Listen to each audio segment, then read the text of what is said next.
Mumbai Indians के बाद Delhi Capitals ने भी बनाया प्लान, अचानक बदला अपना कप्तान, इस खिलाड़ी को सौंपी गई जिम्मेदारी। ऑक्शन में पंत को बड़ा झटका, इस स्टार खिलाड़ी की हुई चेन्नई सुपर किंग्स में एंट्री, धोनी ने छीन ली दिल्ली की आधी ताकत। जिसे माना जाता है हार्दिक के टक्कर का ऑलराउंडर, उसे ऑक्शन में नहीं मिला भाव, अनसोल्ड होकर सहनी पड़ेगी बेइज्जती। जी हां, आईपीएल 2024 के लिए ऑक्शन हो चुका है। इस ऑक्शन में कुछ खिलाड़ियों की किस्मत चमक गई तो कुछ खिलाड़ियों को कोई खरीदार नहीं मिला। लेकिन ऑक्शन खत्म होते ही दिल्ली कैपिटल्स ने मुंबई की तरफ से अचानक बड़ा फैसला लेते हुए अपने नए कप्तान का ऐलान कर दिया है। जिस तरह से मुंबई ने रोहित की जगह पर हार्दिक को कप्तान बनाया था, ठीक उसी तरह से पंत की जगह पर दिल्ली ने भी नए खिलाड़ी को कप्तानी सौंप दी है। लेकिन इस ऑक्शन में चर्चा उस तूफानी खिलाड़ी की हो रही है जिसे मुंबई ने चेन्नई से छीन लिया है। इसके साथ ही चर्चा उस तूफानी ऑलराउंडर की भी हो रही है जिसे दूसरा हार्दिक माना जाता है। लेकिन इस बार के ऑक्शन में उसे खरीदने वाला कोई नहीं मिला। तो चलिए आपको ऑक्शन के बाद आई इन तीनों खबरों के बारे में बताएं। पहले उस ऑलराउंडर के बारे में बताएंगे, फिर दिल्ली के नए कप्तान का खुलासा करेंगे। दरअसल जिस ऑलराउंडर की हम चर्चा कर रहे हैं वो इस साल किसी भी टीम में नजर नहीं आएगा, लेकिन हालिया घरेलू टूर्नामेंट में इस खिलाड़ी ने अपने प्रदर्शन से प्रभावित किया है। आईपीएल 2023 में खिलाड़ी पंजाब की टीम का हिस्सा था, लेकिन इस बार इसे कोई खरीदार नहीं मिला। नाम है राज अंगद बाबा।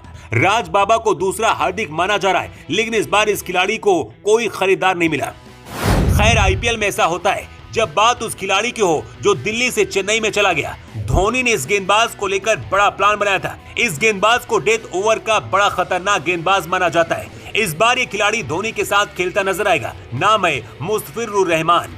जी हां, मुस्तफिजुर पिछले साल दिल्ली का हिस्सा थे, लेकिन दिल्ली ने उन्हें बाहर कर दिया। लेकिन इस बार उनके बेस प्राइस पर चेन्नई ने खरीद लिया और अपने खेमे में शामिल कर लिया। अब देखना होगा कि मुस्तफिजुर चेन्नई में कैसी गेंदबाजी करते हैं। लेकिन अब बात दिल्ली के उस फैसले की जिसने खलबली मचा दी है। दरअसल इस साल हार्दिक को कप्तान बनाने के बाद काफी सवाल खड़े हो रहे हैं। जिस तरह से मुंबई ने रोहित को हटाकर हार्दिक को कप्तान बनाया है, उसकी आलोचना हो रही है।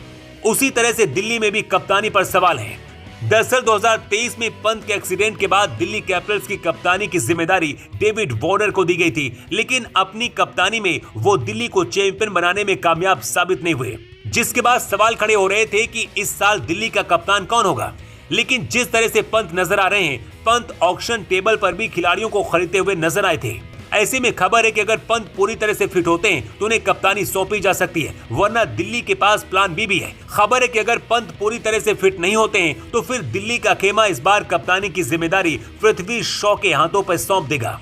आपको बता दें कि पृथ्वी शॉ एक बेहतर बल्लेबाज के साथ साथ बेहतर कप्तान भी है। पृथ्वी अपनी कप्तानी में टीम इंडिया को अंडर 19 का चैंपियन बना चुके हैं। उस वक्त पृथ्वी की बहुत तारीफ भी हुई थी। हो सकता है कि पंत की गैर मौजूदगी में दिल्ली की टीम एक बार फिर से पृथ्वी पर भरोसा जता दे। तो आपका दिल्ली के इस फैसले पर क्या कहना है? क्या आपको भी लगता है कि पंत के बाहर रहने पर पृथ्वी को कप्तान बनाना सही होगा, या फिर वार्नर ही बेहतर कप्तान है? अपनी राय कमेंट करके आप जरूर दें।